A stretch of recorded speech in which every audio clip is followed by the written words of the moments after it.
السلام علیکم ناظرین، میں ہوں شہزاد اور آپ دیکھ رہے ہیں معلوماتی چینل آدم کے بعد۔ دوستو، آج کی ویڈیو کا موضوع موجودہ نیوز چینل کی زینت بننے والا علاقہ واخان کوریڈور ہے۔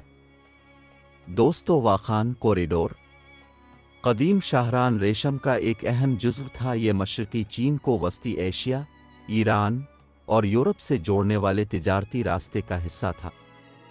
یہاں سے قافلے گزرتے تھے جو نہ صرف سامان بلکہ تہذیبوں، زبانوں اور خیالات کے تبادلے کا بھی ذریعہ بنتے تھے۔ ان کا علاقہ سکندر اعظم کی مہمات کے دوران ان کے زیر اثر آیا۔ یہاں یونانی اثرات بدھ مت کے مجسموں اور آرٹ میں دیکھے جا سکتے ہیں۔ دوستو، اس راہداری کے ذریعے بدھ مت وسطی ایشیا اور چین میں پھیلا۔ اس راستے پر موجود غاریں، مندر اور آثار قدیمہ آج بھی بدھ مت کے پھیلاؤ کی گواہی دیتے ہیں۔ 7ویں صدی عیسوی میں عرب مسلمان فاتحین نے اس علاقے میں اسلام کا پیغام پہنچایا۔ اسلامی ثقافت نے یہاں کے قبائل کو متاثر کیا اور یہ علاقہ اسلامی تعلیمات اور ثقافت کا حصہ بن گیا۔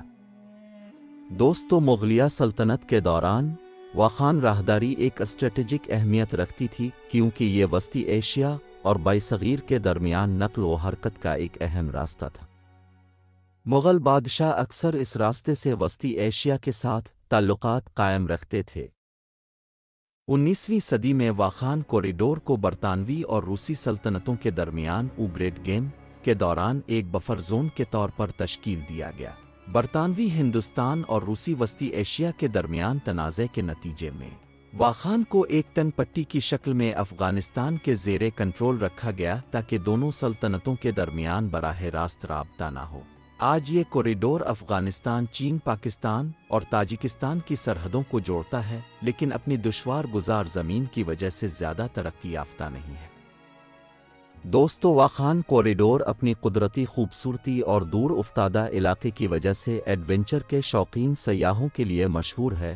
یہاں واخ اور کرغز قبائل آباد ہے جو اپنی منفرد ثقافت، زبان اور روایات کے لیے مشہور ہے۔ ان کی زندگی دشوار گزار ماحول کے مطابق ڈھلی ہوئی ہے۔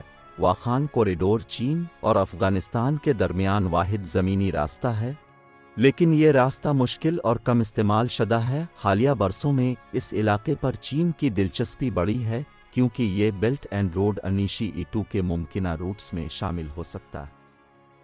دوستو، یہ علاقہ ہمالیہ اور پامیر کے بلند و بالا پہاڑوں میں گھرا ہوا ہے، جس کی وادیاں اور چراگاہیں قدرتی حسن کا نمونہ ہے۔ بنیادی سہولیات کی کمی اور اقتصادی مواقع کا فقدان یہاں کے رہائشیوں کے لیے اہم چیلنجز ہے۔ واخان کوریڈور کا تاریخی، جغرافیائی اور ثقافتی پس منظر اسے نہ صرف ایک اہم خطہ بناتا ہے، بلکہ یہ آج بھی مختلف ممالک کے لیے اسٹریٹجک دلچسپی کا مرکز ہے۔